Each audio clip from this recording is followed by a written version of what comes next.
ভারতবর্ষের অর্থনৈতিক লাইফলাইন এবং সাধারণ মানুষের নিত্য যাত্রার সঙ্গী এই ভারতীয় রেল। যে লাইনটি বর্তমানে আপনারা দেখছেন এটি তারকেশ্বর বিষ্ণুপুর রেল লাইন এবং এটি আরামবাগ থেকে তারকেশ্বরের দিকে যাচ্ছে। সেই লাইনটি আপনাদের সামনে আমরা সরাসরি সম্প্রচারিত করছি। দেখুন, এই লাইনটি কিন্তু একদিন সংযুক্তিকরণ হয়ে যাবে তারকেশ্বরের সঙ্গে বিষ্ণুপুরের, এবং সেই দিন কিন্তু পশ্চিম ভারতের সঙ্গে পূর্ব ভারতের সবথেকে শর্ট রুট হিসেবে এটি পরিগণিত হবে। এই রেল লাইনটি বর্তমানে সিঙ্গেল আছে এবং আপনারা জানেন ভাবা দিঘি নামক একটি দিঘির কারণে এই রেল লাইনটি সম্পূর্ণ সংযুক্তিকরণ স্তব্ধ হয়ে আছে দীর্ঘ 25 বছর ধরে।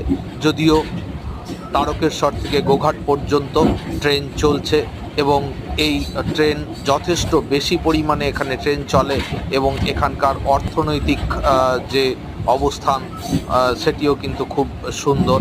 দেখতে পাচ্ছেন প্রাকৃতিক বৈচিত্র্যে ভরপুর এই যে রেল লাইন, এই মাঝে রেল লাইন চলে গেছে আর দুদিকে সুবিস্তৃত কৃষিক্ষেত্র এবং সেখানে 2 থেকে 3টি ফসল চাষ হয়। বর্তমানে ধান উৎপাদন হচ্ছে এবং এই ধান আমাদের খুবই একটি অর্থনৈতিক গুরুত্বপূর্ণ ফসল, আপনারা জানেন। তো রেল লাইনটি চলে গেছে, সেই দৃশ্যই আপনারা দেখছেন। তারকেশ্বর বিষ্ণুপুর রেল লাইনের এই দৃশ্য আপনাদের সামনে আমরা উপস্থাপিত